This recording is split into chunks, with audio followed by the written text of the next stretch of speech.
Depuis que je suis enfant, je suis très curieux à ce sujet. Comment l'électricité est-elle produite et les feux allumés? Cette vidéo explique enfin clairement le principe.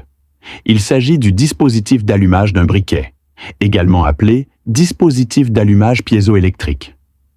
Malgré son nom très connu, sa construction est en fait très simple, composée uniquement d'un ressort, d'un marteau et d'une base. La plaque en céramique piézoélectrique est constituée de...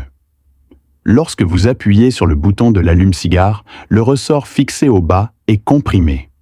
Une fois que la pression atteint une valeur critique, elle pousse le marteau situé en dessous à frapper rapidement la plaque en céramique piézoélectrique située en dessous, générant ainsi instantanément une tension électrique de plusieurs milliers de volts.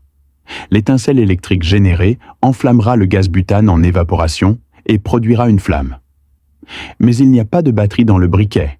Alors comment génère-t-il de la tension? La clé est la feuille de céramique piézoélectrique située en dessous. Il s'agit en fait de la pierre de quartz avec laquelle nous jouions beaucoup quand nous étions enfants. L'ingrédient principal est le dioxyde de silicium. Pour comprendre comment il se décharge, nous devons observer sa structure atomique microscopique. Le dioxyde de silicium est une structure de réseau hexagonal tridimensionnelle basée sur des atomes de silicium et des atomes d'oxygène. Dans cette structure cristalline, chaque atome de silicium et chaque atome d'oxygène partagent un électron, formant une liaison covalente. L'atome d'oxygène a un rayon plus petit et une plus grande capacité à attirer les électrons, de sorte que les électrons se rapprocheront de l'atome d'oxygène, créant une charge négative.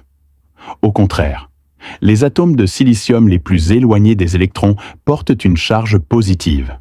Le centre de charge négative et le centre de charge positive de chaque structure coïncident exactement au centre de l'hexagone. Lorsque le marteau frappe la céramique, la pression la comprime et le centre des charges positives et négatives se déplace, créant un champ électrique. Lorsque la pression est supprimée, la déformation reprend et le courant s'arrête également. Puis, il a disparu.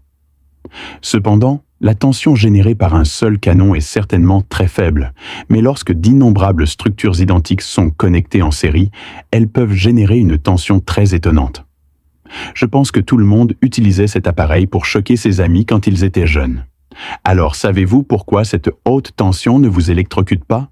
C'est tout pour aujourd'hui. Merci d'avoir regardé les vidéos de la chaîne Explore.